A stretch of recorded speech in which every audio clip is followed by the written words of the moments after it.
বেশ কিছুদিন পূর্বে আমি একটা বক্তব্যে এই বিষয়টা তুলে ধরেছিলাম। পরকাল যে রয়েছে এটা আমরা কোরআন হাদিস থেকে জানি, মানে কোরআনে আল্লাহ আমাদেরকে বলেছেন পরকালের প্রতি বিশ্বাস আনতে। এটাই হচ্ছে আমাদের দলিল। বাস্তবিক পরকাল যে রয়েছে এটা আল্লাহ কাউকে চোখে দেখাননি, দেখাবেনও না। তবে ব্যক্তিগতভাবে, পার্সোনালভাবে আল্লাহ প্রত্যেক ওই ব্যক্তিকে দেখাবেন যখন তার মৃত্যুর সময় উপস্থিত হয়ে যাবে। এই মর্মীয় কোরআনে আয়াত আছে, যেটা আপনি ৭৫ নম্বর সূরা আল কিয়ামা, তাতে ২০ নম্বরের পরে আপনি আয়াতগুলো পাবেন, যেখানে আল্লাহ সুবহানাহু ওয়া তাআলা বলেছেন ইযা বালাগাতিল তারাকি ওয়া কিলা মান রাক ওয়া যান্না আন্নাহু ফিরাক ওয়ালতাফাতিস সাকু বিস-সাক ইলা রাব্বিকা ইয়াওমা ইযিনিল মাসাক। এই আয়াতের তাফসিরে আব্দুল ইবনে আব্বাস রাদিয়াল্লাহু তাআলা আনহুমা তিনি বলেন ওয়ালতাফাতিস সাকু বিস-সাক, যে সেই সময় পায়ের গোছা জড়ো হয়ে যাবে, মানে দুই গোছাকে মিলিয়ে দেওয়ার কথা আছে। মূলত আল্লাহ সুবহানাহু ওয়া তাআলা এখানে ওই যে মানুষ মৃত্যু মুহূর্তে যেটা খিঁচুনি আসে, একটা কষ্টের সাথে যখন রগগুলো টান খেয়ে যায়, তখন দেখা যায় যে দুই পা এভাবে জড়সড় হয়ে যেতে থাকে। বাহ্যিকভাবে আপনার মনে হবে যে আল্লাহ সেখানে ওই দুই পায়ের গোছার কথা বলেছেন, কিন্তু আব্দুল ইবনে আব্বাস বলতেছেন ওই দিনটা মূলত পৃথিবীর শেষ দিন, ওই দিনটা মূলত পরকালের প্রথম দিন। যেই ব্যক্তির উপর দিয়ে এমন মুহূর্তটা উপস্থিত হয়ে যায়, এটা তার জন্য অনেক কঠিন একটা দিন হবে। তবে আল্লাহ যার জন্য রহমত করবেন সে ছাড়া এটা অত্যন্ত কঠিন একটা দিন হবে। সে তার স্বচক্ষে দেখতে পাবে যে পর্দা সরে যাবে, এই যে পরকাল শুরু হয়ে যাচ্ছে, ফেরেশতাদেরকে সে নেমে আসতে দেখবে এবং পরকালের পুরো চিত্রটা তার সামনে আল্লাহ ফুটিয়ে তুলবেন এবং সে বুঝতে পারবে এই যে দুনিয়া ছেড়ে আমি পরকালে পদার্পণ করতেছি। এটা শুধু ওই ব্যক্তি বুঝতে পারবে এবং সে চিৎকার করবে তখন ওয়াকিলা মান রাক, কে আছে যে আজকে আমাকে ঠেকিয়ে দেবে। রাগ বলা হয় রাকি, আমরা বলি না যে যিনি জারফুক করেন চিকিৎসক, ডক্টরকে বলা হয় ডাক্তারকে যে রাগ। তো সেই সময় সে চাইবে যে আমাকে কেউ ঠেকিয়ে দেখ, কিন্তু কেউ থাকবে না। সেই সময় দুইটা জগৎকে তার সামনে তুলে ধরবেন এবং সে স্বচক্ষে ফেরেশতা দেখতে পাবে। এটা ওই সময়ের ঘটনা যেটা আল্লাহ ওয়াদা করেছেন যে আমার নবী মুহাম্মদ সাল্লাল্লাহু আলাইহি ওয়াসাল্লাম যেই সংবাদগুলো নিয়ে পৃথিবীতে এসেছিলেন, যারা এটা বিশ্বাস করেছ তুমি ঠকনি, আর যারা বিশ্বাস করেনি তারা একটা চূড়ান্ত সত্য বিষয়টাকে অস্বীকার করেছে, তারা কতটা ক্ষতিগ্রস্ত হবে সেই সময় আল্লাহ এই দুনিয়াতেই সেটা তার চোখের সামনে তুলে ধরবেন। যে গায়েবের বিষয়টা তুমি যদি মেনে নিতে, তাহলে তুমি হতে সক্ষম ব্যক্তি, জিতে যাওয়া ব্যক্তি। কিন্তু তুমি যেহেতু আমার এই কথাগুলো মেনে নেওনি, আর আল্লাহ ওয়াদা করেছেন যে প্রত্যেকটা ব্যক্তিকে সেটা আল্লাহ একদিন দেখিয়ে দেবে, আর যখন আল্লাহ দেখিয়ে দিবেন তখন আর আপনার ঈমান কোনো কাজে আসবে না। কোরআনে এই মর্মে আরেকটি আয়াত আপনি পেয়ে যাবেন, যেটা সূরা আনআম 6 নম্বর সূরার 158 নম্বর আয়াত রয়েছে। আল্লাহ বলেছেন হাল ইয়ানজুরুনা ইল্লা আন তা'তিয়াহুমুল মালাইকা আও ইয়াতিয়া রাব্বুক আও ইয়াতিয়া বা'দু আয়াতি রাব্বিক। তারা কেন তওবা করে ফিরে আসে না? তারা কেন এই কথাগুলোর প্রতি বিশ্বাস করছে না? তারা কি চায় যে আল্লাহর মালাইকা ফেরেশতারা স্বচক্ষে তার সামনে নেমে আসুক এবং তার সাথে কথা বলুক? নাকি তারা এটা ডিমান্ড করে যে যিনি আল্লাহ তিনি স্বয়ং যদি এসে নেমে এসে বলে তাহলে আমরা মানব? আর নাকি তারা আল্লাহর কোনো নিদর্শনের অপেক্ষায় আছে যেটা দেখে তারা ঈমান আনবে? এটা বলার পর আল্লাহ সুবহানাহু ওয়া তাআলা বলতেছেন আল্লাহ ফেরেশতাও নাজিল করবেন না, আর আল্লাহ নিজে এসে আপনার সাথে কথা বলবেন না। তবে ইয়াউমা ইয়াতি বা'দু আয়াতি রাব্বিক, অবশ্যই আপনার রবের নিদর্শন একদিন তার সামনে প্রকাশ পেয়ে যাবে।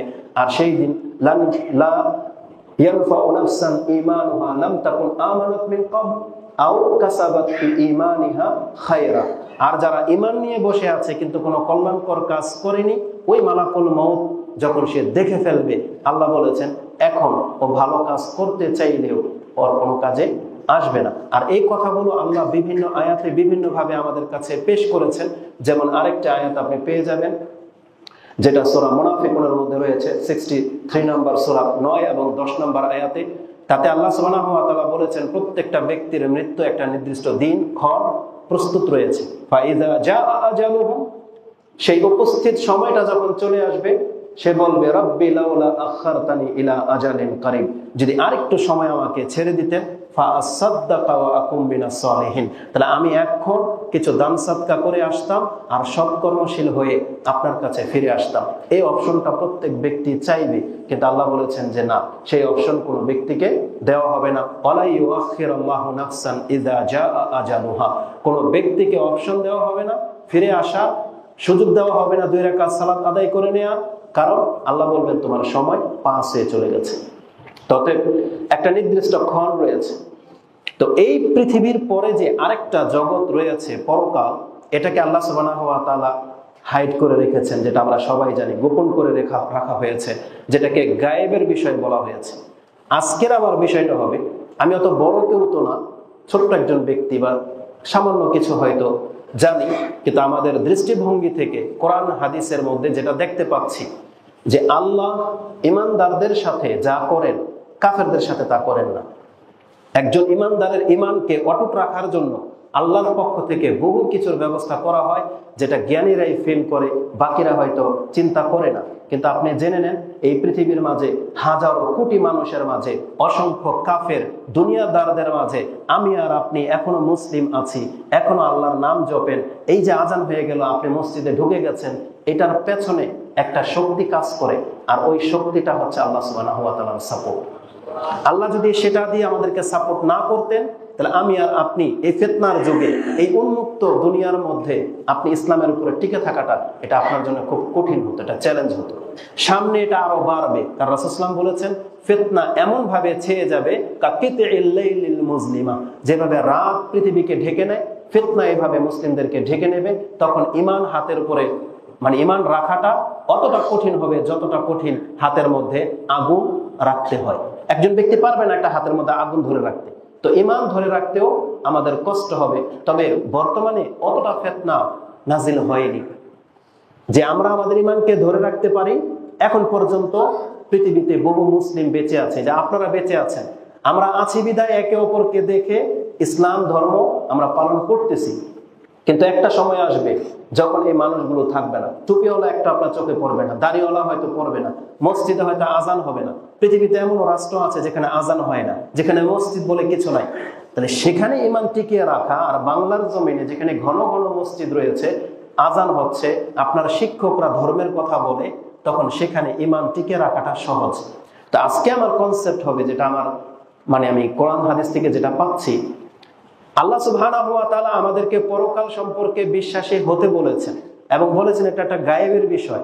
কিন্তু আল্লাহ আমাদের সাথে একটা ধরেন চালাকির মতো একটা কিছু করেছেন, যেটা করে থাকে নিজের আপন ভাই, যেটা করে থাকে নিজের শিক্ষক, যেটা করে থাকে নিজের দলের লোক।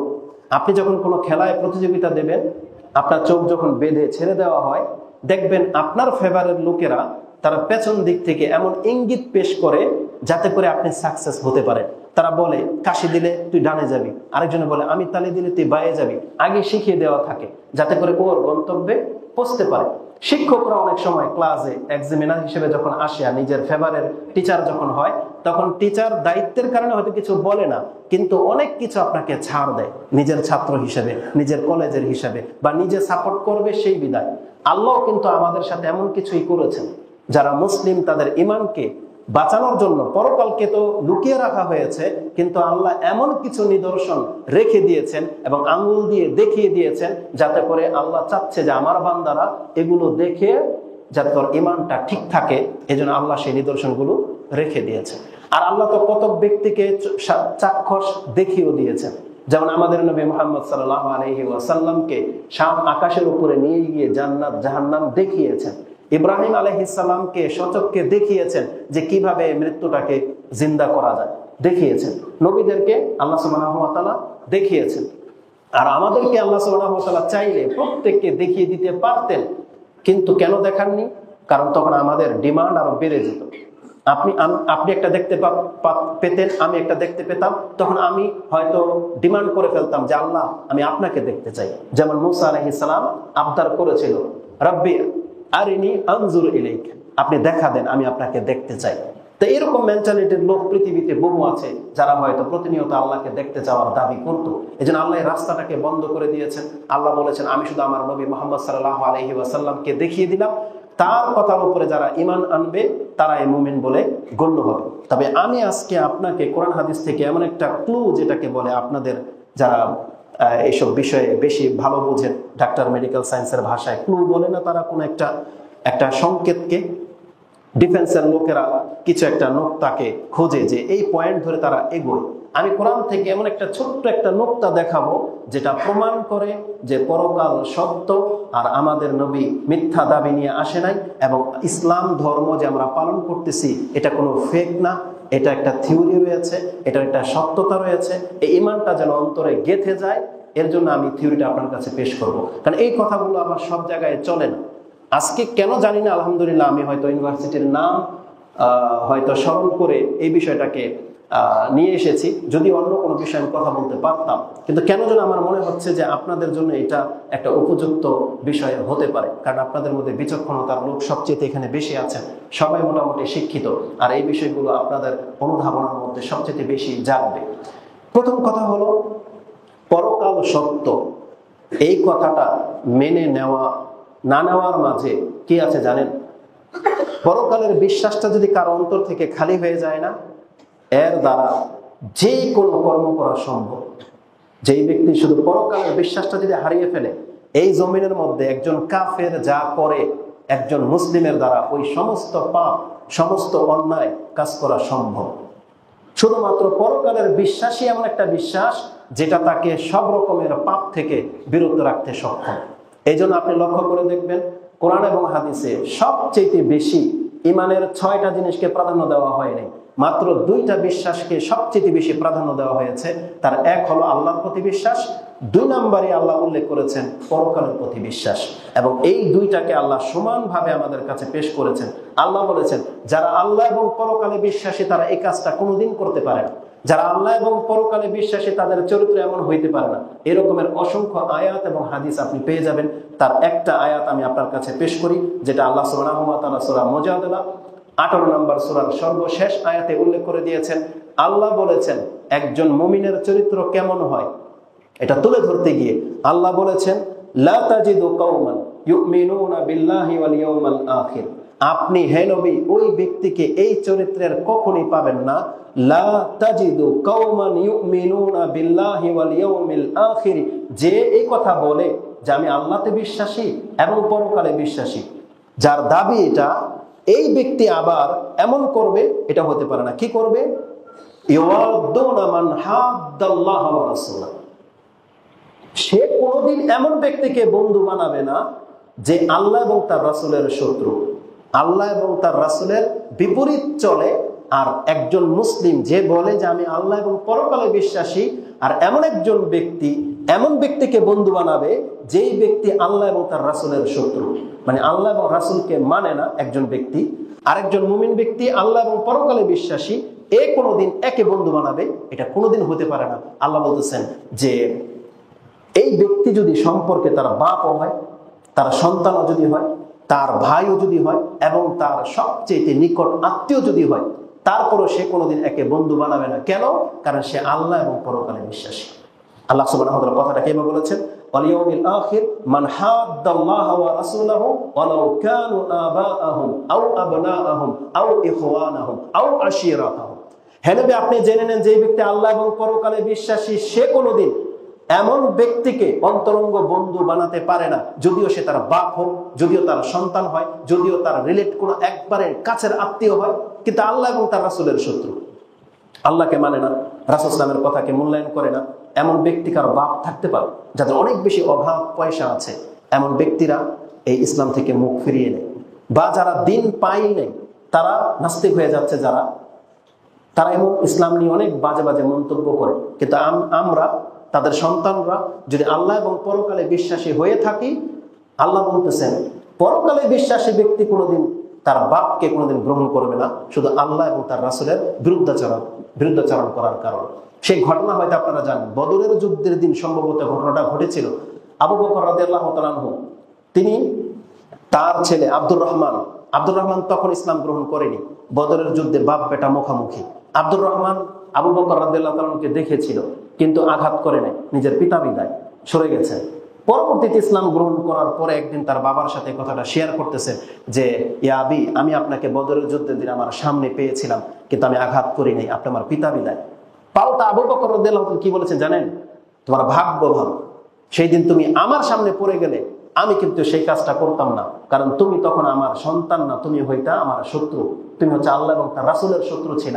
আমি আবু বকর তুমি সামনে পেলে তোমার গর্দান নিয়ে নিতে আমি আবু বকর মোটেও কাঁপতো না। এটা হলো ঈমান, এটা ইসলাম আমাদেরকে শিক্ষা দিয়েছে। তো আমাদের মূল কথা হলো, যারা আল্লাহ এবং পরকালে বিশ্বাসী, সে কোনোদিন এমন ব্যক্তিকে বন্ধু বানাতে পারে না যে তার দিনের শত্রু, তার ধর্মের শত্রু, পারে না বানাতে। পরকালের বিষয়টা দেখেন এখানে প্রাধান্য পেয়েছে, আল্লাহ এবং পরকালে বিশ্বাসী। অন্য কোন ইমানের কথা কিন্তু আল্লাহ এখানে আনেন নাই, মাত্র দুইটা ইমানকে পেশ করে দেওয়া হয়েছে। কোরআনের আরেকটা আয়াতে, যেটা সূরা আহজাব 33 নম্বর সূরার 21 নম্বরে পেয়ে যাবেন, আল্লাহ বলেছেন, লাকাদ কানা লাকুম ফি রাসূলিল্লাহি উসওয়াতুন হাসানা। এই আয়াতের এই অংশটুকু আমরা সবাই জানি, সবাই বলি, কিন্তু এর পরের কথাটা বেশি গুরুত্বপূর্ণ। আমাদেরকে জানিয়ে দেওয়া হয়েছে যে মুহাম্মদ সাল্লাল্লাহু আলাইহি ওয়াসাল্লাম হলেন তোমাদের আদর্শ ব্যক্তি, তাকে ফলো করো, তার আদর্শটাকে মেনে নাও। এই কথাটা আল্লাহ কোরআনে বলেছেন, আমরা মুসলিমরা সবাই জানি, কিন্তু বলেন তো দেখি, তাহলে রাসূল ইসলামের মতো আমরা কেন হইতে পারি না? আমাদের পোশাক, আমাদের চেহারা, আমাদের চালচলন, আমাদের এই পুরো জীবন ব্যবস্থাটা কেন আমরা রাসূল ইসলামের মতো নিতে পারছি না, বা কেন নিতে চাচ্ছি না? আল্লাহ সুবহানাহু ওয়া তাআলা বলেন, এটা ওই ব্যক্তি পারবে যেই ব্যক্তি মান কানা ইউমিনু বিল্লাহি ওয়াল ইয়াউমিল আখির ওয়া যাকারাল্লাহা কাসীরা। কথাটাকে আল্লাহ কিভাবে বলেছেন? হাসানাতুন লিমান কানা ইয়ারজুল্লাহ। এটা তো ওই ব্যক্তির জন্য যেই ব্যক্তি আল্লাহর সামনে দাঁড়াতে হবে এটাতে বিশ্বাস করে, ইয়ারজুল্লাহ ওয়াল ইয়াউমাল আখিরা, এবং যেই ব্যক্তি পরকালে উঠবে, এটা যার অন্তরে গেঁথে গেছে, সেই ব্যক্তি পারবে মুহাম্মদ সাল্লাল্লাহু আলাইহি ওয়াসাল্লামের জীবনটাকে গ্রহণ করতে।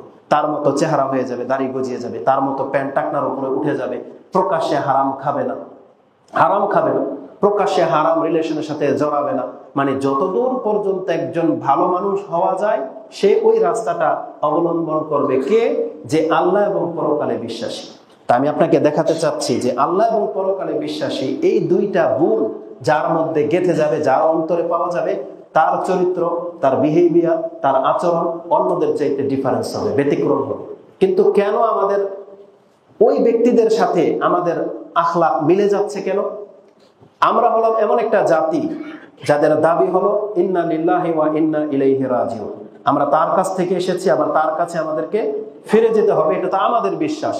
আর এই ঘরের বাইরে আরেকটা দল আছে যারা বলতেছে ইন হিয়া ইল্লা হায়াতুনাদ দুনিয়া নামুতু ওয়া নাহইয়া ওয়া মা নাহনু বিমাবউসিন, যেটা সূরা মুমিনুন 23 নম্বর সূরার 37 নম্বর আয়াতে পেয়ে যাবেন, যে আল্লাহ বলেছেন এমন একটা দল পৃথিবীতে আছে যারা বলে এই জমিনটা হচ্ছে জীবন এবং মৃত্যুর একটা সময়, এখানে কাল ক্ষেপণে আমরা মরে যাই, হাড়হাড্ডি হয়ে যাবে, গলে যাবে, ওয়া মা নাহনু বিমাবউসিন, আমাদের পরকাল বলে কিছু নাই। এই মুসলিমরা যে বলে পরকাল, ওরা বলতেছে পরকাল বলে কিছু নাই, এটা হচ্ছে কাফেরদের থিওরি। তাহলে বলেন তো দেখি, যেখানে দুই ব্যক্তির বিশ্বাস দুই রকম, একজন বলতেছে যে আমার পরকাল রয়েছে আর সেটা খুব মারাত্মক একটা দিন হবে, সেই দিন শুধু আরাম না, সেখানে শাস্তিও আছে, যারা শান্তি পাবে তো শান্তি, যারা শাস্তি পাবে তো শাস্তি, এতটা কঠিন একটা দিন। আর যেখানে আল্লাহ সুবহানাহু ওয়া তাআলা নিয়ম কায়েম করেছেন, একটা শিংওয়ালা পশু যদি একটা বিনা শিংওয়ালা পশুকে আঘাত করে থাকে দুনিয়ায়, ওই কিয়ামতের মাঠে এই শিংবিহীন পশুটাকে একটা শিং দেওয়া হবে এবং বলা হবে যতটা আঘাত ও তোমাকে করেছিল তুমিও আজকে অতটা আঘাত করে নাও। এই বিচারটা সবার সামনে ঘটবে। তখন প্রত্যেকটা জালেম বুঝে ফেলবে যে আজকে আমার সাথে কি হতে যাচ্ছে। ওটা হচ্ছে হিসাব চুকানোর দিন, ওটা হচ্ছে কে কার কাছ থেকে হক বাকি রেখে মারা যাবে, তার প্রতিফলটা আল্লাহ দেখাবেন, যে আমি পশুকে যখন ছাড়ি নাই তো তোমাকেও ছাড়া হবে না। তো যেই মুসলিম সেই দিনকে বিশ্বাস করে আর আরেক ব্যক্তি ওই দিনকে বিশ্বাস করে না, ও মদ খেতে পারে, ও দাড়ি না রাখতে পারে, ও উলঙ্গ হয়ে ঘুরতে পারে, ও বহু মহিলার সাথে সম্পর্ক রাখতে পারে, নাইট ক্লাবে রাত্রি যাপন করতে পারে, ও যা খুশি করতে পারে, কারণ ও চালাক লোক, কারণ ও জানে পরকাল টরকাল কিছু নাই। তাহলে আমি কেন এই কথার উপরে বিশ্বাস করে আমি আমার দুনিয়াটাকে নষ্ট করব? ও নষ্ট করে না, ও পুরো আরাম আয়েশের মধ্যে লাগিয়ে দিয়েছে।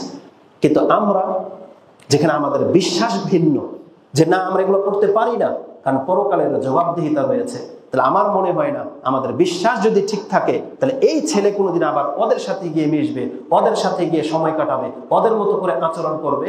এটা বিশ্বাসের মধ্যে ত্রুটি আছে।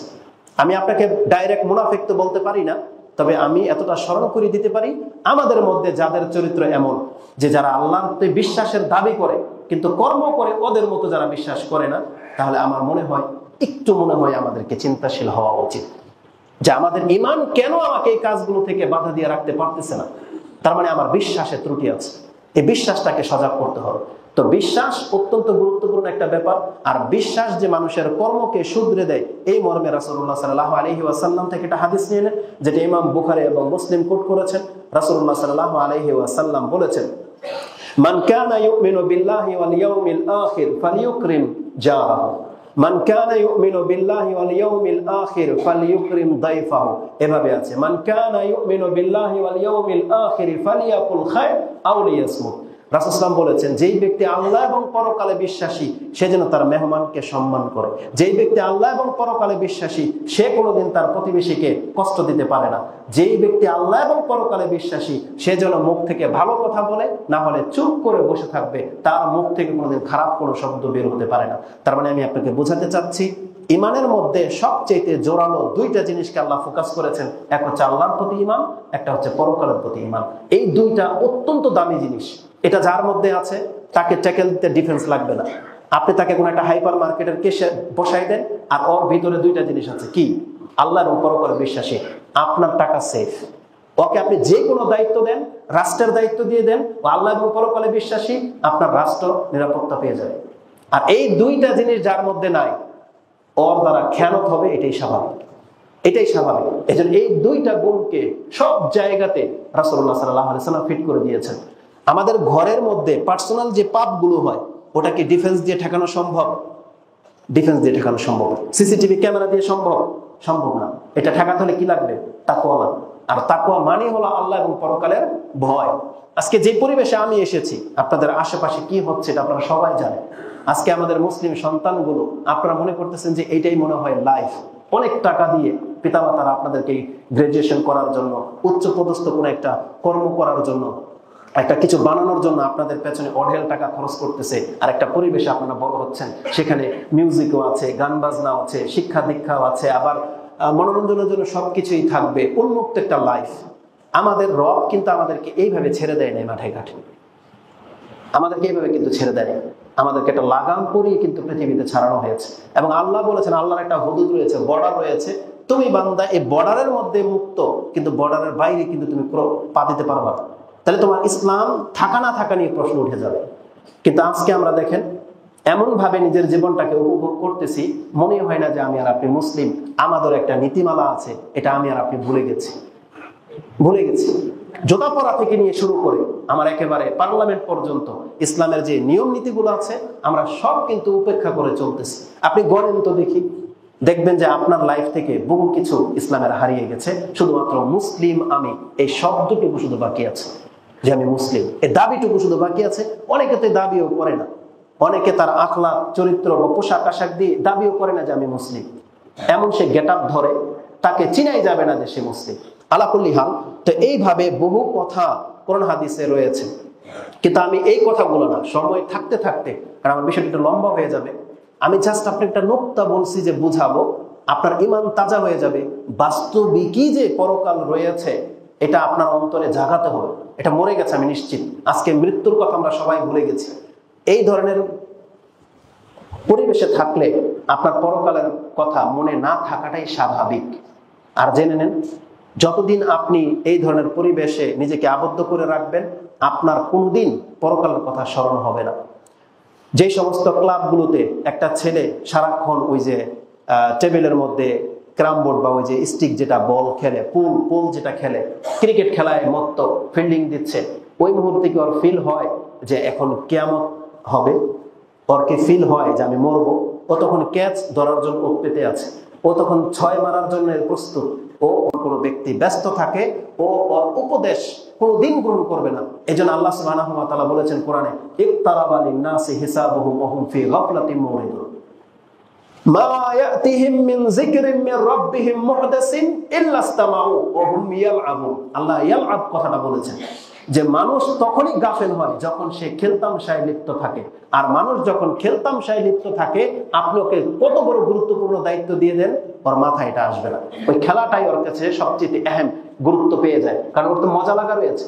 আপনি আপনার বাচ্চাদেরকে দিয়ে বুঝতে পারবেন, ও যখন গেমসের মধ্যে একেবারে ডুবে গেছে, আপনি ওর মোবাইলটাকে হাত থেকে টান্দা নিয়ে যান তো দেখি, দেখেন ও কি করে। ও আপনাকে পাত্তাই দেবে না। আপনি যে পিতা, আপনি যে মাতা, আপনাকে ও মানবে না। ও কান্না করবে। আর ক্রেজি বাচ্চা যারা, ও তো ঘরের অনেক কিছু ভাঙচুরো পর্যন্ত করে ফেলে। তার মানে ও কতটা ডুবে গেছে গেমসের মধ্যে, ও ওর বাবা মা কাউকে কোনো চিনবে না, বোঝে না, ও টিচারকেও পাত্তা দেয় না। এই জন্য খেলতামশার মধ্যে ডুবে থাকলে মানুষ কোনোদিন গুরুত্বপূর্ণ উপদেশ গ্রহণ করতে পারে না। এটি আল্লাহ সুবহানাহু ওয়া তাআলা বোঝাতে চেয়েছেন যে মানুষ যখন খেলতামশায় লিপ্ত হয়ে গেছে, আল্লাহর উপদেশকে ও অনীহার সাথে নেয়। লাহিয়াতান কুলুবুহুম, আল্লাহ বলেছেন ওর অন্তর হয়ে গেছে উদাসীন, উদাসীন হয়ে গেছে ওর অন্তর, যেটা আপনি সূরা আম্বিয়া শুরুতে পেয়ে যাবেন 21 নম্বর সূরা 1, 2, 3 এই আয়াতগুলো আপনি পড়েন। এবার আসুন আমি আমার মূল টার্গেটের দিকে নিয়ে যাই, যে যেই দিক নির্দেশনা থেকে আমি কথাটা আপনাকে বলবো, কিভাবে আপনি বুঝবেন যে হুজুরদের কথা সত্য কিনা, যে পরকাল যে হবে এটা যে সত্য কিনা আপনি কিভাবে বুঝবেন? দুনিয়া দেখে আপনাকে চিনতে হবে। আমি আশ্চর্য হয়ে গেছি যে আল্লাহ সুবহানাহু ওয়া তাআলা বলতেছেন, বান্দা পরকাল যে হবে এটার প্রমাণ হলো এই দুনিয়া। এটা আল্লাহ বলছেন, এই প্রমাণ হলো এই দুনিয়া। মানে আপনি দুনিয়া দেখে ফেলেছেন, এখন আপনি অন্তরে গেঁথে নেন, তাহলে অবশ্যই পরকাল হবে। যেমন আপনি আকাশ দেখে জমিন আছে এটা প্রমাণ হয়, বা আপনি জমিনে দাঁড়িয়ে যখন আকাশ দেখতে পান বিপরীত দিক, তেমনি আল্লাহ বলেছেন তোমাকে আমি দুনিয়া দেখিয়ে দিলাম, তুমি জেনে নাও পরকাল সত্য। এটা তুমি এখন প্রমাণ করবে কিভাবে? আর এই সম্পর্কে আল্লাহ কিছু আয়াত রেখেছেন, আমার কাছে খুব চমৎকার লেগেছে, যদিও আমি ওইভাবে দেখাইতে পারবো না। কিভাবে? ইব্রাহিম আলাইহিস সালাম যেভাবে দেখতে চেয়েছিলেন, ইব্রাহিম যখন বলেছেন রাব্বি আরিনি কাইফা তুহিয়াল মাউতা, আল্লাহ তুমি কিভাবে মৃতকে জিন্দা করো আমাকে দেখাও। আল্লাহ তাকে জিজ্ঞেস করেছিলেন, কালা আওয়ালাম তুমিন, তুমি কি এটা বিশ্বাস করো না? বলছে কালু বালা ওয়ালাকিন লিয়াতমাইন্না কলবি, আমি বিশ্বাস তো করি কিন্তু আমার অন্তরের প্রশান্তির জন্য আমি দেখতে চাচ্ছি। ইমাম মুসলিম রাহিমাহুল্লাহ তিনি তার কিতাবে ইমানের অধ্যায়ের 69 নাম্বার একটা পর্ব করেছেন এই ভাষা দিয়ে, বাবু জিয়াদাতে তুমানিনাল কলব, অন্তরের প্রশান্তি বেড়ে যায় বি তাজাহুরি আল আদিল্লাতি, দলিল প্রমাণ যখন আপনার মতো করে আপনি দেখতে পাবেন, প্রকাশ্য ঘটে যাবে, তখন ঈমান বেড়ে যায়। মানে একটা হলো দলিল, আর দলিল যখন বাস্তব ঘটে তখন আপনার ঈমান বেড়ে যাবে। কথার কথা যারা সায়েন্স নিয়ে পড়াশোনা করেন, একটা হচ্ছে থিওরি, আপনার শিক্ষকরা বুঝিয়েছেন যে এই কেমিক্যালটার সাথে এই কেমিক্যালটা জুড়ে দিলে এখন একটা ব্লাস্ট হবে, আর আপনি একদিন ঘরে প্র্যাকটিস করলেন, আর বাস্তবিকই যখন ব্লাস্ট হবে তখন আপনার ঈমান বেড়ে যাবে কিনা, এবং আপনি মাত্রাটাও বুঝতে পারবেন যে এতটুকু দিলে এতটুকু হয়, আর এতটুকু দিয়েছি রেজাল্ট এই। তাহলে দলিল যখন বাস্তব ঘটে তখন এটা অন্তরের মধ্যে গেঁথে যায়। তো এই কথাটা ইমাম মুসলিম তার অধ্যায় এনেছেন, এবং তিনি এই সম্পর্কে বেশ কিছু যুক্তি দাঁড় করিয়েছেন। তা আমি এখন আপনাদেরকে যেটা দেখাবো, এটা ইব্রাহিম আলাইহিস সালামের মতো মুর্দাকে জিন্দা করে দেখানোর মতো না, তবে এটা আমার ধারণা থেকে দেখাবো, আশা করি এটা আপনার অন্তরে প্রশান্তি পাবে। যদিও রাসূলুল্লাহ সাল্লাল্লাহু আলাইহি ওয়াসাল্লামের একটা হাদিস আমি এটাও পেয়েছি, মুসনাদে আহমদে হাদিসটা রয়েছে, সম্ভবত 2447 নম্বরে পেয়ে যাবেন, 2447। তাতে আব্দুল্লাহ ইবনে আব্বাস রাদিয়াল্লাহু তাআলা তিনি বলতেছেন, কালা রাসূলুল্লাহ সাল্লাল্লাহু আলাইহি ওয়াসাল্লাম লাইসাল খাবারু কাল মুআয়ানাতি, নিশ্চয়ই খবর কোনোদিন দেখার মতো হয় না। মানে একজন ব্যক্তি সচক্ষে দেখে যে জ্ঞানটা অর্জন করবে সেটা শুনে কোনোদিন হবে না। লাইসাল খাবারু কাল মুআয়ানাতি, একটা সংবাদ আসছে যে দুবাইতে শিলা বৃষ্টি হয়ে অনেক ক্ষয়ক্ষতি হয়ে গেছে, এটা আমরা শুনলাম, আপনার অন্তরে তেমন কোনো রিয়াক্ট হবে না। যারা সেটা সচক্ষে দেখেছে যেভাবে তাদের অন্তরে দাগ কাটবে। তার রাসূল বলেছেন লাইসাল খাবারু কাল মুআয়ানাতিন, শোনা সংবাদ দেখার মতো কোনোদিন হয় না। মানে এটা দিয়ে বোঝাতে কি চাইলাম, রাসূল যেভাবে সচক্ষে জান্নাত জাহান্নাম দেখেছেন, তার ঈমান যতটা তাজা হয়ে গেছে, আমরা সেটা শুনে ওই রকমের ঈমান আমাদের হবে না, এটা বোঝাতে চেয়েছেন। কিন্তু আল্লাহ সুবহানাহু ওয়া তাআলা চেয়েছিলেন যে হাক্কুল ইয়াকিন, যেটা মানে সত্যি সত্যি আপনার বিশ্বাস হয়ে যাওয়া, এটা আইনুল ইয়াকিনের দ্বারা যেভাবে সম্ভব ইলমুল ইয়াকিনের দ্বারা আপনি সেটা করে নেন। মানে আল্লাহ আমাদেরকে ইলম দিয়ে দিয়েছেন, আল্লাহ চেয়েছেন যে তোমার চোখকে আমি এখন পর্দা করে দিলাম, কিন্তু তোমাকে আমি জ্ঞান দিয়ে দিলাম বান্দা, তোমার চোখে দেখে ইমানটা যেমন তাজা হয়ে যেত, তুমি আমার এই সংবাদের মাধ্যমে তোমার ইমানটাকে তাজা করে নাও। এটা আল্লাহ চেয়েছেন। এই জন্য আল্লাহ আমাদের চোখের উপরে পর্দা ফেলে দিয়েছেন, কিন্তু শ্রবণ শক্তিটাকে আল্লাহ চালু করে দিয়েছেন যে আমার মোহাম্মদ যা বলে তুমি এটা মেনে নাও, এটাই হক, একদিন তোমাকে আমি চোখে দেখিয়ে দেব। আল্লাহ বলেছেন তোমরা সচক্ষে জাহান্নাম দেখতে পাবে, লাতারাউন্নাল জাহিম, তোমরা অবশ্যই সচক্ষে জাহান্নাম দেখতে পাবে। তাহলে আজকে আমাদেরকে শুধু ইলম দেওয়া হয়েছে, বলা হয়েছে তুমি এই ইলমটাকে কাজে লাগিয়ে তোমার জ্ঞানটাকে হাক্কুল ইয়াকিনে রূপান্তরিত করো, যেটা তুমি একদিন সচক্ষে দেখতে পাবে। রাসূল সাল্লাল্লাহু এটাকে বোঝানোর জন্য এক্সাম্পল টেনেছেন যে আল্লাহ আযজা ওয়া জাল্লা আখবারা মূসা বিমা সানাআ কওমুহু ফিল ইজিল। মূসা আলাইহিস সালাম যখন আল্লাহর কাছে ওই তাওরাত আনতে গিয়েছিলেন, তখন আল্লাহ কিন্তু মূসা আলাইহিস সালামকে এটা জানিয়েছিলেন যে তুমি যেখানে আসছো তোমার জাতি তো গরুর পূজায় লিপ্ত হয়েছে। মূসা আলাইহিস সালাম কোনো রিঅ্যাক্ট করেন নাই। ফালাম ইউলকি আল আলওয়াহ, তার হাতে ওই আলওয়াহ ছিল যেটা আল্লাহর পক্ষ থেকে লিপিবদ্ধ তাওরাত দেওয়া হয়েছিল। মূসা আলাইহিস সালাম এটা শোনার পর এটা ফেলে নেই, জিদ করে রাগে ফেলে নেই। ফালাম্মা আয়ানা, যখন তিনি সচক্ষে দেখলেন বিমা সানা, যে বাস্তবিকই তারা গরুর পূজায় লিপ্ত, সাথে সাথে আলকাল আলওয়াহ, তিনি এটাকে ছুঁড়ে মারলেন তাওরাতকে, ফানকাসারাত, এবং ভেঙে দিলেন। তার মানে রাসূল সাল্লাল্লাহু বোঝাতে চাইলেন সচক্ষে দেখা আর শোনা দুইটা দুই রকম। যেমন কিছু পিতামাতা আছেন, আপনি শুনেছেন আপনার সন্তান নেশা করে, শুনেছেন, আপনার কোনো প্রভাবিত হয়নি, কিন্তু বলেন তো দেখে একজন বাবা যদি সত্যি তার ফিতরতের উপরে থেকে থাকে আর হঠাৎ করে একটা রুমে ঢুকেছে আর দেখলো তার সন্তানের হাতে সিগারেট, তার সন্তানের হাতে ওই নেশার বোতল, তার রিঅ্যাক্টটা কি হবে?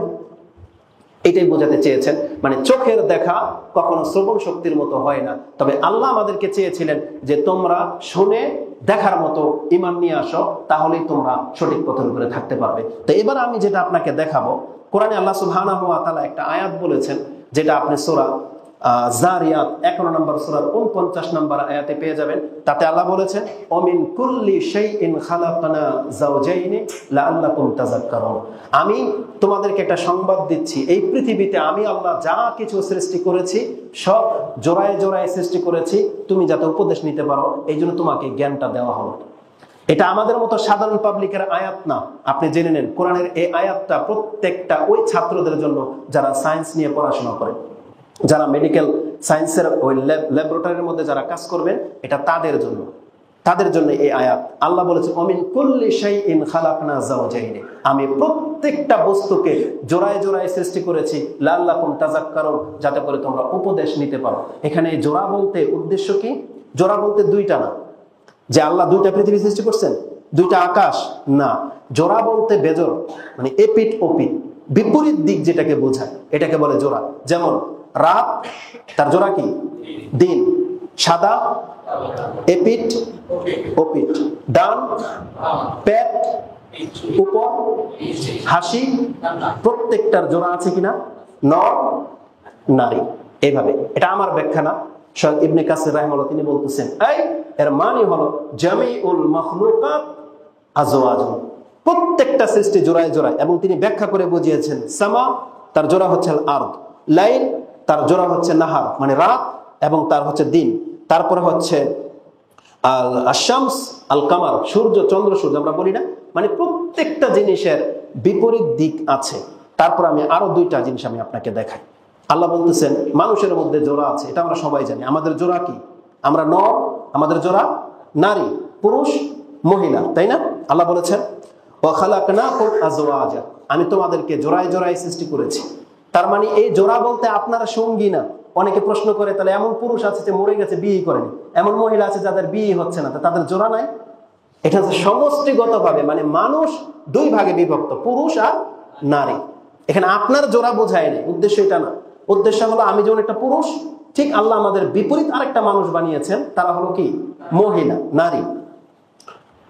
এখন কথা যদি আমি ওই দিকে নিয়ে যাই, কথার মোড় ঘুরে যাবে। আরেকটা আবার তৈরি হতে চাচ্ছে আর কি, ট্রান্সজেন্ডার না, আরেকটা শ্রেণী মাঝখান দিয়ে আবিষ্কার হতে চাচ্ছে তারা। আল্লাহ যেন তাদেরকে এই জমিনে হালাক করে দেয়। হয় তারা হেদায়েতের পথে ফেরত আসবে, অন্তত বাংলার জমিনে যেখানে মুসলিমরা বাকি থাকবে আল্লাহ যেন কোনোদিন এখানে তাদেরকে প্রতিষ্ঠিত হওয়ার তৌফিক না দেন। তারা ওই যেই সব জাতি থেকে আসা সেখানে যেন তারা থাকে, ওই সব দেশে চলে যাক, অন্তত মুসলিমদের মাঝে যেন এই আগাছা জন্মাতে না পারে। আপনারা আপনাদের সন্তানদেরকে শিক্ষা দেবেন, আর তার আগে আল্লাহর কাছে দোয়া করবেন, আল্লাহর কাছে আশ্রয় চাইবেন। তার রাসূল বলেছেন, যখনই কোনো ফিতনা বিপর্যয় কারো চোখে পড়ে, সে যদি আল্লাহর কাছে এই দোয়া করে যে আল্লাহ আমি থেকে তোমার কাছে আশ্রয় চাচ্ছি, কিয়ামত পর্যন্ত আপনার লাইফে, আপনার ফ্যামিলির লাইফে এরকম বিপর্যয় কোনোদিন আসবে না। এটা আল্লাহর কাছে আশ্রয় চাইতে হবে। এজন্য আমাদের প্রত্যেকটা মুসলিম পিতামাতাকে আশ্রয় চাইতে হবে যে আল্লাহ আমার সন্তান যেন এই কুপথে পা না বাড়ায়, আমি তোমার কাছে আশ্রয় চাচ্ছি। মরিয়ম আলাইহিস সালাম তার মা যখন আল্লাহর কাছে দোয়া করেছিলেন, আল্লাহ আমি মরিয়মকে এবং ওর সন্তানকে তোমার আশ্রয় দিয়ে দিলাম শয়তান থেকে, আল্লাহ কিন্তু হেফাজত করে নিয়েছিলেন। এজন্য আমাদেরকেও দোয়া করতে হবে, আল্লাহ আমাদের সন্তানদেরকে এই লূত আলাইহিস সালামের কওমের মতো নোংরা পাপে যেন জড়াতে না পারে, আল্লাহ তোমার আশ্রয় দিয়ে দিলাম, এটাকে করতে হবে। আল্লাহ বলছেন আমি জোড়া জোড়া সৃষ্টি করেছি, মানে নর এবং মানুষ রয়েছে। কোরআনের আরেকটা আয়াত খুব চমৎকার, তাতে আল্লাহ অতিরিক্ত এই তথ্য দিয়েছেন। সূরা ইয়াসিনের একটা আয়াত নিয়ে নেন, 36 নম্বর সূরা 36 নম্বর আয়াত, যেটা আপনার মনে থাকবে। তাতে আল্লাহ বলেছেন সুবহানাল্লাযী খালাকাল আযওয়াজা কুল্লাহা, তিনি সবকিছুকে জোড়ায় জোড়ায় সৃষ্টি করেছেন। এই সবকিছুর মধ্যে কি আছে, তার একটা হলো মিম্মা তুমবিতুল আরদ।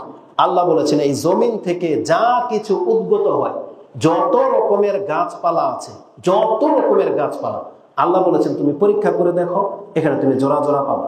কিছু গাছ আছে পুরুষ, কিছু গাছ আছে মহিলা।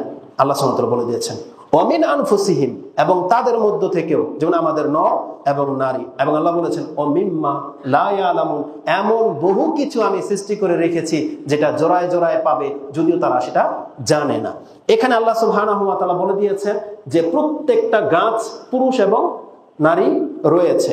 কোরআনের আরেকটা আয়াতে আরেকটু অ্যাডভান্স আল্লাহ বলতেছেন, সূরা রদ 13 নম্বর সূরা 3 নম্বর আয়াতে আল্লাহ বলেছেন ওমিন কুল্লি সামারাতি জাআলা ফিহা যাওজাইন ইসনাইন, বরং তুমি প্রত্যেকটা ফল নেও, যে কোনো একটা ফল, আপেল বলো, আঙ্গুর বলো, কলা বলো, যে কোনো ফল নেন।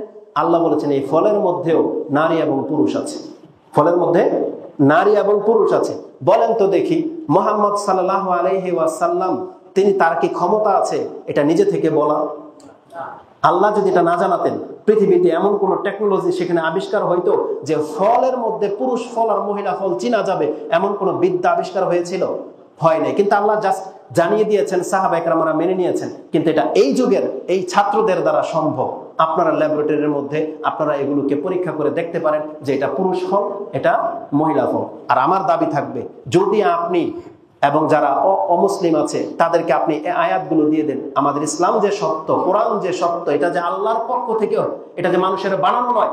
তুমি প্রমাণ চাইলে এখন যে কোনো ফল নাও, তুমি পরীক্ষা করে দেখো তো দেখি, যেগুলো পরীক্ষা নিরীক্ষা ছাড়া, ল্যাব ছাড়া আবিষ্কার করা কোনো সাধারণ মানুষের পক্ষে সম্ভব নয় যে এই আপেলটা পুরুষ নাকি মহিলা। আর যখন আপনি পরীক্ষা করে দেখে ফেলতে পারবেন যে হ্যাঁ এই কথা তো সত্য, তাহলে আপনি ইসলাম গ্রহণ করে নেন, আপনি কোরআনের প্রতি ঈমান আনেন যেটা আল্লাহর কালাম। এই যে পুরো কথাটা কেন বললাম, এগুলো জাস্ট একটা থিওরি আমি আপনাকে বললাম। আল্লাহ আমাদেরকে বলে দিয়েছেন, বান্দা পৃথিবীতে তোমার চোখ যা কিছু দেখতে পাচ্ছ সব জোড়ায় জোড়ায় রয়েছে। কিছু তুমি বিশ্বাস করে নিয়েছ, কিছু তুমি জানো না। যেমন কি জানি না, আমি যদি একটা আপেল নিয়ে আসতাম আর আপনাদেরকে যদি বলতাম এটা হচ্ছে পুরুষ আপেল, আপনারা অনেকে মানতেন, অনেকে মানতেন না, তাই না? কিন্তু এখন তো দিনের বিপরীত রাত আছে না? আপনার সামনে জুতা খুলে আসছেন, আপনি যখন একটা জুতা দেখতেন, আপনি আরেকটা জুতা খুঁজতেন, তখন আপনাকে যদি জিজ্ঞেস করেন কি খোঁজেন, আপনি বলছেন বাম পায়ের জুতাটা পাচ্ছি না। কেন? আপনার বিশ্বাস কেন হইলো বাম পায়ের জুতাটা খুঁজতেছেন কেন আপনি? কারণ আপনি বলতেছেন দেখেন না আপনি ডান পায়ের জুতা এখানে। তার মানে ডান পায়ের জুতা দেখে যখন একজন ব্যক্তি বাম পায়ের জুতা খোঁজে আর এটা তার অন্তরে গেঁথে গেছে, তাকে যদি সারা বিশ্বের মানুষ বলে যে না এটা আমি মানি না, এটা তো জুতা তো ডান পায়েরই হয়, ওটাও তো সেমই, আপনি কোনোদিন মানবেন না, বলবেন দুনিয়া পাগল হয়ে গেছে, কিন্তু আমি না। এই ক্ষেত্রে কারণ যেটার প্রতি আপনার অগাধ বিশ্বাস জমে গেছে, ঠিক এই থিওরিটাই আমি আপনার কাছে পেশ করতে চাচ্ছি, বান্দা আল্লাহ যেহেতু বলেছেন আমি সবকিছুকে জোড়ায় জোড়ায় সৃষ্টি করেছি, তার মধ্যে 99% তোমাকে আমি দেখিয়ে দিলাম, একটা শুধু আমি আল্লাহ গোপন করে রেখেছি, শুধু চেয়েছি তুমি বিশ্বাস করো। তুমি যখন দিন দেখে রাত বুঝো, তুমি যখন হাসি দেখে কান্না বুঝো, তুমি যখন দুঃখ দেখে কষ্ট বুঝো, তুমি যখন আকাশ দেখে দুনিয়া বুঝো, জমিন বুঝো, তাহলে তুমি দুনিয়া দেখে পরকাল কেন বুঝো না? আল্লাহ এটা বলতে চাচ্ছেন যে তুমি দুনিয়া দেখে জেনে নাও দুনিয়ারও তো একটা বিপরীত দিক আছে না, ইহকাল। এটাকে পুরা করতে হবে আপনাকে, যেটা আল্লাহ ওয়াদা করে চ্যালেঞ্জ করেছে যে আমি যা কিছু সৃষ্টি করেছি সব জোড়ায় জোড়ায়, আর তোমার ক্ষমতা থাকলে তুমি প্রমাণ করে দেখাও যে আল্লাহ এইটা শুধু সিঙ্গেল, এটার কোনো বিপরীত দিক নাই, আমি পাইনি। তখন আপনি আপনার প্রতি ঈমান আপনারটা ঠিক হয়ে যাবে। কিন্তু আল্লাহ যেহেতু বলছেন আপনি পরীক্ষা করায় লেগে যান, আল্লাহ যেখানে বলেছেন জমিন থেকে যা কিছু বের হয় তা সব জোড়ায় জোড়ায়, যেটা আমরা দেখি না চোখে, আর প্রমাণ করে যদি পরীক্ষা করে যদি প্রমাণ হয়ে যায়, তাহলে আল্লাহর এই কথাটাও মেনে নেন যে দুনিয়ার পরে পরকাল রয়েছে। এটা হচ্ছে একটা যুক্তি আপনার কাছে পেশ করলাম, যেটা আল্লাহ ওয়াদা করেছেন আমি সব কিছুকে জোড়ায় জোড়ায় সৃষ্টি করেছি। এখানে আরেকটা পয়েন্ট বলে দিই আপনাকে, পরকালে যে আমাদেরকে উঠতে হবে, অনেক নাস্তিকরা আপনাদেরকে বিভিন্নভাবে বুঝায়। জানেন আমাদের সাথে আর তাদের মধ্যে একটা আয়াতের মাত্র একটা শব্দ ডিফারেন্স, সেটা কি জানেন? এই সেন্সেই আল্লাহ বলেছেন আমি সবকিছু জোড়ায় জোড়ায় সৃষ্টি করেছি, আর জোড়া আল্লাহ পুরা করবেনই করবেন। যেমন কোরআনে একটা আয়াত রয়েছে যেটা সূরা বাকারা 2 নম্বর সূরা 27-28 নম্বর আয়াতটা দেখেন, আল্লাহ সুবহানাহু ওয়া তাআলা বলতেছেন কাইফা তাকফুরুনা বিল্লাহি ওয়া কুনতুম আমওয়াতান ফাআহইয়াকুম সুম্মা ইউমীতুকুম সুম্মা ইউহয়ীকুম সুম্মা ইলাইহি তুরজাউন। এখানে চারটা কথা আছে যে কিভাবে তুমি আল্লাহর সাথে অবিশ্বাস করো। তুমি কি ছিলা? মৃত ছিলা। কুনতুম আমওয়াতান, মৃত ছিলা, ফাআহইয়াকুম, আমি তোমাদেরকে জীবন দিয়েছি। তার মানে এই যে আমরা যে জীবনটা পেয়ে গেছি, এর আগে আমরা কি ছিলাম? কিছুই না, মৃত ছিলাম না, কিছুই না। যেমন আল্লাহ সুবহানাহু ওয়া তাআলা সূরা ইনসানে কি বলেছেন? আদ-দাহর 76 নম্বর সূরা, হাল আতা আলাল ইনসানি হিনুম মিনাদ দাহরি লাম ইয়াকুন শাইআম মাযকুরা। মানুষ কি একটা সময় অস্তিত্বহীন ছিল না? কিছুই ছিল না, আমি তাকে অস্তিত্বে আনলাম। তা আল্লাহ বলেছেন যে আমরা কিছুই ছিলাম না। এই কথাটা কি কাফেররা বিশ্বাস করে না? সবাই বিশ্বাস করে যে আমরা এক সময় কিছুই ছিলাম না, নাই ছিলাম, আমাদেরকে আল্লাহ জীবন দিয়ে একটা জোড়া পুরা করে দিয়েছেন। তারপরে সুম্মা ইউমীতুকুম, আবার তোমাদেরকে মেরে দেব। এই যে আমরা যে মরে যাই, এটা কি কাফেররা বিশ্বাস করে না? সবাই বিশ্বাস করে যে মানুষ মারা যাবে। কিন্তু আমাদের আর কাফেরদের মধ্যে পার্থক্য হচ্ছে তার পরের শব্দের সাথে, সুম্মা ইউহয়ীকুম, আবার আমি তোমাদেরকে জিন্দা করব। এখানে কাফের বলতেছে যে না, আমরা আর জিন্দা হব না। তাহলে একটা আয়াতের মধ্যে চারটা শব্দ, তিনটাই মেনে নিয়েছে, শুধু শেষের কথাটা মানে নাই। সেটা কি? যে সুম্মা ইউহয়ীকুম, আবার তোমাদেরকে জিন্দা করব, শুধু এই কথাটা কাফেররা মানে না। আর আল্লাহর ওয়াদা অনুযায়ী আল্লাহ বলতেছে তোমাকে মানতে বাধ্য, কারণ আমি এই জোড়াটা পুরা করবই করব। কারণ যা কিছু করেছি জোড়া করে করেছি। প্রথম মৃত্যু ছিল, জীবন দিয়ে পুরা করে দিয়েছি। আবার যখন তুমি মরে যাইবা, আমি আল্লাহ আবার তোমাকে জীবিত করতে হবে, তাহলে জোড়া পুরা হবে না, জোড়া পুরা হবে না। আর জোড়া পুরা হয়ে গেলে সেখানে কিন্তু আর মৃত্যু নাই। জানেন, জাহান্নামে ফেললেও মৃত্যু নাই, জাহান্নামের মধ্যে ফেললেও মৃত্যু নাই। আল্লাহ সুবহানাহু ওয়া তাআলা একটা চূড়ান্ত ফয়সালা করে দিয়েছেন, আবার জিন্দা করে দিলে যখন জোড়া পোড়া হয়ে যাবে, আল্লাহ সুবহানাহু ওয়া তাআলা জান্নাত আর জাহান্নামের মাঝখানে মৃত্যুকে নিয়ে আসা হবে কাবশিন হায়াতুল কাবশ, একটা দুম্বার আকৃতিতে নিয়ে আসা হবে। ফাযাবাহা, তাকে জবাহ করে দেওয়া হবে এবং বলা হবে ইয়া আহলাল জান্নাহ ইয়া আহলান নার হাল আরাফতুম, এটাকে তোমরা চিনো? তারা সবাই বলবে নাম, হাযাল মাউত, এটা তো মৃত্যু। তখন জবাহ করে দেওয়া হবে এবং এলান করে দেওয়া হবে আজকে তোমাদের চোখের সামনে মৃত্যুটাকে জবাহ করে দিলাম। খুলুদুন ফালা মাউত, খুলুদুন ফালা মাউত, জান্নাতীরা তোমরা চিরস্থায়ী জান্নাতি, আজকের পর থেকে মৃত্যু কোনোদিন তোমাদের নসিব হবে না। জাহান্নামীদেরকে বলা হবে আজকের পর থেকে তোমরা শুধু শাস্তি ভোগ করতে থাকো, আর কোনোদিন তোমাদের মৃত্যু হবে না। এটা হবে জাহান্নামীদের জন্য সবচেয়ে চরম ধমক, সবচেয়ে কঠিন ধমক। একজন ব্যক্তি যখন চিরস্থায়ী জাহান্নামী ঘোষণা হয়ে যাবে, তার আর আক্ষেপ করার আর শেষ থাকবে না। ওই আয়াতটাই আল্লাহ সুবহানাহু ওয়া তাআলা সূরা মারইয়াম 19 নম্বর সূরা 39 নম্বর আয়াতে উল্লেখ করে দিয়েছেন। আল্লাহ বলেছেন, হে নবী, আপনার জাতিকে সতর্ক করেন সেই দিন আসার আগে, ওয়ানজিরুহুম ইয়াউমাল হাসরা ইয কুদিয়াল আমরু ওয়া হুম ফি গাফলা, তারা গাফিলতিতে আছে। একটা চূড়ান্ত দিন আসতে যাচ্ছে, যেই দিন শুধু আক্ষেপ করবে আক্ষেপ, কিন্তু বাঁচার কোনো পথ থাকবে না। সেটা কোন দিন?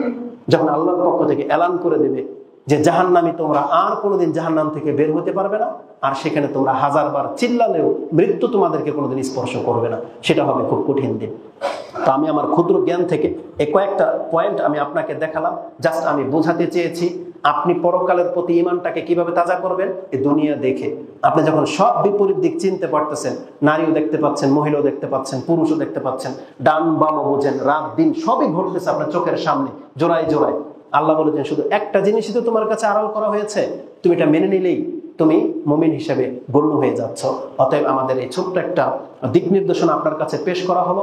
আর না হয় আপনি পরীক্ষা করে দেখতে পারেন, আল্লাহর এই চ্যালেঞ্জটাকে গ্রহণ করেন। আপনি প্রত্যেকটা ফল নেন, প্রত্যেকটা প্রাণীকে ধরেন, ধরে দেখেন পুরুষ মহিলা পৃথক পৃথক আছে কিনা। আর যখন আল্লাহর এই ওয়াদা সত্য হয়ে যাবে, তখন আপনি রাসূল ইসলামের এই কথাটা মেনে নেন যে এই কালের পর আরেকটা কাল রয়েছে, পরকাল রয়েছে। এটা মেনে নিতে পারলেই তখনই আপনি সঠিক মুসলিম হতে পারবেন। আর এটা মেনে নিতে পারলে কি হবে জানেন? আপনার রং ঢং সব থেমে যাবে। তখন আপনার পরকালমুখী কিছু করার ইচ্ছা জাগবে, এবং আপনি যে ভুল পথে আছেন, আপনার এই জীবন ব্যবস্থা, এটা যে একটা অনইসলামিক জীবন ব্যবস্থা, আর এটা যে দুনিয়াবি সিস্টেম, এইভাবে মরলে যে আমরা শাস্তি পাবো, কিয়ামতের মাঠে ফেসে যাব, এই অনুভূতিটা আপনার তখন জাগবে যখন আপনি পরকাল নিয়ে ভাববেন। আজকে আমরা পরকাল নিয়ে ভাবি না বিদায় আমরা হয়ে গেছি লাগামহীন, ড্যাম কেয়ার যেটাকে বোঝায়। ও আমরুহু ফুরুতা, আল্লাহ বলেছেন তাদের কর্ম হয়ে গেছে লাগামহীন, যাদের মতো আমাদেরকে হইতে নিষেধ করা হয়েছিল। সূরা কাহাফ 18 নম্বর সূরা 28 নম্বর আয়াতে আল্লাহ বলতেছেন ওয়াসবির নাফসাকা মা'আল্লাযীনা ইয়াদউনা রাব্বাহুম বিল গাদাতি ওয়াল আশিয়্যি ইউরিদুনা ওয়াজহা ওয়ালা তাদু আইনাকা আনহুম তুরিদু যিনাতাল হায়াতিদ দুনিয়া ওয়ালা তুতি' মান আগফালনা কালবাহু আন ওয়ালা তুতি' মান আগফালনা কালবাহু আন যিকরিনা ওয়াত্তাবা হাওয়াহু ওয়া কানা আমরুহু ফুরুতা। আপনি আয়াতটা দেখে নিন, সূরা কাহাফ 18 নম্বর সূরা 28 নম্বর আয়াত। আল্লাহ বলেছেন, হে নবী, আপনার চোখ কোনোদিন তাদের দিকে তাকাবেন না যারা আমার জিকির থেকে গাফেল, যারা আমার স্মরণ থেকে উদাসীন, যারা দুনিয়ার চাকচিক্য নিয়ে পড়ে আছে। আপনি তাদের জীবন দেখলে আপনি কোনোদিন সঠিক পথ পাবেন না। এজন্য আমাদের মুসলিম ভাইদেরকে বলবো, আপনি যত পয়সাওয়ালা হয়ে থাকেন না কেন, যত বড় এডুকেটেড পার্সন হয়ে থাকেন না কেন, আপনি ভুলে যান না আপনি মুসলিম। আপনি ভুলে যান না আমাদের একটা ধর্ম আছে। আপনি ভুলে যান না আমাদের উপরে নবী প্রেরিত হয়েছিলেন, আমরা সেই নবীর আন্ডারে আছি এখন পর্যন্ত। এটা নতুন কোনো শরীয়ত চলতেছে না। আর আপনি জেনে নেন পরকাল সত্য। আল্লাহ যদি এই ওয়াদা করে থাকেন সাহাবীদের উপরে, তাদের জীবন যদি তারা পরিবর্তন করে থাকেন শুধু ধর্মের খাতিরে, আমাদেরকেও বিকল্প কোনো পথ আল্লাহ রাখে নাই। আল্লাহ এই কথা বলে নাই যে প্রথম যুগের সাহাবীরা 100% ইসলাম পালন করলেও চলবে আর তোমরা 10% করে দিলেও চলবে। আল্লাহ এটা কোথাও বলে নাই, বরং আল্লাহ সুবহানাহু ওয়া তাআলা কোরআনে বলে দিয়েছেন, ইন আমানু বিমিসলি মা আমানতুম বিহি ফাকাদ ইহতাদাউ। যদি তুমি আজকে যেভাবে ঈমান আনছো এবং সাহাবায়ে কেরামরা যেভাবে আমার প্রতি ঈমান এনেছে, পরবর্তীরা যদি তোমাদের মতো করে ঈমান আনে, তাহলেই হেদায়েত পাবে, না হলে হেদায়েত পাবে না। কারণ আমাদের একটা নেচার কি জানেন, আমি আমার ব্যক্তিগত ওপিনিয়নটা আপনার কাছে পেশ করি। আমরা তো ওই খোলামেলা জাতি, তো ছোটবেলা থেকে দেখে আসছি পাশের বাড়ির মহিলাদেরকে উন্মুক্ত অবস্থায়, পর্দা নাই, ওড়না থাকে না। আমাদেরকে এগুলো দেখলে শরীরের পশমও দাঁড়ায় না। শেখের বাসায়, সৌদি আরবের কথা বলতেছি, শেখ মতিউর রহমান, ওনার বাসায় আমি ছিলাম। ওনার মেয়েগুলো তখন 5 থেকে 6, একটা টুইন বেবি আছে, আয়েশা ফাতেমা জোড়া। কথোপকথন করতেছি, হাসি দুষ্টামি করতেছি। এক পর্যায়ে কোন একটা খাদ্যের প্যাকেটের মধ্যে একটা ঠোঙ্গা হবে, অথবা ইন্ডিয়া থেকে কোন একটা সম্পদ গেছে, সেখানে একটা ম্যাগাজিন ছিল। সেই ম্যাগাজিনের মধ্যে ইন্ডিয়ান একটা মেয়ে ছিল, একটা টি শার্ট পরা, আমার মনে আছে ওই দৃশ্যটা। টি শার্ট পরা ছিল, হাতাওয়ালা জিন্সের প্যান্ট পরা ছিল, চুলগুলো খোলা ছিল। শেখেরই 5-6 বছরের মেয়েরা বলতেছে, আঙ্কেল আঙ্কেল দেখেন কত নোংরা। কি বলেছেন? দেখেন কত নোংরা। বলেন তো দেখি আমাদের কাছে এদেরকে নোংরা মনে হয়? বরং আমি বলতেছি যেটা বাস্তব, যেটা আমরা দেখে দেখে অভ্যস্ত হয়ে গেছি না। বরং মেয়েরা যদি এখন ওই যে টি শার্ট আমরা যেটা জামার নিচে পরি, এটা কি গেঞ্জি যেন? টি শার্টই তো, না না না, সেন্টু না? হ্যাঁ, সেন্টু গেঞ্জি। যদি ওটাও পরা থাকে না, আপনার কাছে গর্জিয়াস লাগে, নোংরা মনে হবে না কোনোদিন, কারণ আমাদের ফিতরত নষ্ট হয়ে গেছে। এই জন্য পাপের মাঝে জীবন গড়া আপনাকে সৎ মনে হবে, কিন্তু আপনি সৎ ব্যক্তিদের জীবন দেখেন, আপনাকে সবচেয়ে বড় পাপী মনে হবে, সবচেয়ে বড় পাপী। আব্দুল্লাহ ইবনে ওমর রাদিয়াল্লাহু তাআলা এই কথাটাই বলেছিলেন, তোমাদের যুগে এমন এমন কর্ম তোমরা করো যেটাকে তোমরা হালকা মনে করো, আর আমরা এটাকে রাসূল ইসলামের যুগে মুবিকাত মনে করতাম, মানে এটা আমি হালাক হয়ে যাওয়া মনে করতাম। একজন সাহাবী টিকতে পারেন, একটা সুন্দর মেয়েকে দেখে কিস করে ফেলেছে। এসে রাসূল সাল্লাল্লাহু আলাইহি ওয়াসাল্লামকে বলতেছি, ইয়া রাসূল তাহহিরনি, আমাকে পবিত্র করে দেন, আমি তো হালাক হয়ে গেলাম। বলছে কি ঘটেছে? বলছে এই কাজ আমার দ্বারা হয়ে গেছে। একটা মিস্টেক বশত সে জোশ ঠেকাইতে পারে নাই, এটা করে ফেলেছিল। সে এসে রাসূল সাল্লাল্লাহু আলাইহি ওয়াসাল্লামের কাছে শাস্তি তলব করেছে। আর বলেন তো দেখি আমাদের চরিত্রটা, আমরা তো এটাকে ডাল ভাত মনে করি। আমরা তো মনে করি এটা তো বাস্তব জিনিস। আমি একই ক্লাসে পড়ি, আমার পাশে বসবে, গায়ে টাচ করবে, এটা হুজুর আপনার বিস্ময় হওয়ার কি আছে? যখন তখন মেয়েরা পাশের সিটে এসে বসে যাচ্ছে বাসে আর অটোর মধ্যে, এটা আপনি এইভাবে কেন দেখতেছেন? এটা এই জন্য দেখতেছি কারণ আমরা এই পরিবেশে তো বড় হয়ে গেছি, এই জন্য আমাদের কোনো গায়ে লাগতেছে না। কিন্তু এই বাচ্চাদের মতো যদি আমাদের বাবা আমাদেরকে বড় করতো, ও ঠিকই বুঝতো যে চুল খোলা এটা একটা নোংরা মহিলার অবস্থা, ও বুঝতো। কিন্তু আমরা বুঝি না, কারণ আমরা এমন ভাবে মিশে গেছি কাফেরদের সাথে। এই জন্য মদ খেয়ে নেওয়াটাকে আপনি ফ্যাশন মনে করেন। আপনি খেলতামশার ছলে একটা মেয়ের সাথে আপনি রেপ করে ফেলবেন, এটাকে আপনি একটা যৌবনের, আপনাদেরকে তো এটাই শিক্ষা দেওয়া হয়, গান বাজনাটা শিক্ষা দেওয়া হয় না যে এই তো উমর হে বললে, মানে করে ফেল যা খুশি তা। কি যেন একটা ভাষা একটা গানের মধ্যে শুনলাম যে এটাই তো উমর, মানে এটাই তো বয়স, গলতি সে মিস্টেক, মানে মিস্টেক করার সময় নাকি এটা। কেন হয়েছে এই শিক্ষা তারা কেন দেয়? আমাদের রাসূল তো এই মিস্টেক করার শিক্ষা দেয় নাই, বরং রাসূল তো একটা 9 বছরের বাচ্চাকে কাঁধে হাত দিয়ে বলতেছে, ইয়া গোলাম ইয়াহফাজিল্লাহ ইয়াহফাজুক, তুমি আল্লাহর দ্বীনকে হেফাজত করো, আল্লাহ তোমাকে হেফাজত করবে। এই 6 বছরের বাচ্চাকে শিক্ষা দিয়েছেন আব্দুল ইবনে আব্বাসকে। কিন্তু আমাদের শিক্ষকরা কেন আমাদেরকে এটা শিক্ষা দেয় না? কেন আমাদের শিক্ষকরা কেন বলে যেটা ফ্যাশন, এই যুগের বাচ্চারা এটা করেই ফেলে? মা কেন বলে এই কথা যে ওর বিয়ের বয়স হয়েছে নাকি, এখন গার্লফ্রেন্ড বয়ফ্রেন্ড থাকবে, এটা তো স্বাভাবিক ব্যাপার। এটা মুসলমানদের পিতামাতাদের কাজ হতে পারে না। এজন্য দেখেন, আমাদের নৈতিক চরিত্র ফিরিয়ে আনতে হলে আমাদেরকে পরকালমুখী হতে হবে। আল্লাহ আমাকে এবং আপনাদেরকে বোঝার এবং সে অনুযায়ী আমল করার তৌফিক দান করুন। দেখেন, আমরা যদি আমাদের দিন থেকে মুখ ফিরিয়ে নেই না, আল্লাহ হয়তো দুনিয়াতে আমাদেরকে কাফেরদের মতো জীবন দিয়ে দিবেন, কিন্তু রেজাল্ট কি? আপনি কি চাচ্ছেন এর জন্য আপনি পরকাল হারাবেন? না, ইসলাম দিয়ে, ইসলাম ধর্ম দিয়ে আল্লাহ আমাদেরকে অনেক বেশি সম্মানিত করেছেন, যেটা আপনি বুঝতে পারবেন পরকালে। যখন আপনার চোখের সামনে দেখবেন যে আমি শুধু মুসলিম হওয়ার কারণে আল্লাহ আমাকে ক্ষমা করার জন্য এত ব্যবস্থা রেখেছেন, একটা কাফের তখন থকে আশ্চর্য হয়ে তাকিয়ে থাকবে, এবং কাফের সেটা সেই দিন বলবে যে আল্লাহ যদি আমাকে মুসলমান করতো, আমি যদি দুনিয়াতে কাফেরের মতো এত ওঢেল মালিক না হতাম, আমি যদি এত শান শৌকত না পেতাম, যদি আমাকে বাঙালি একটা মুসলমান ঘরে, একবার দরিদ্র ঘরে আল্লাহ আমাকে জন্ম দিত, এটা বলবে।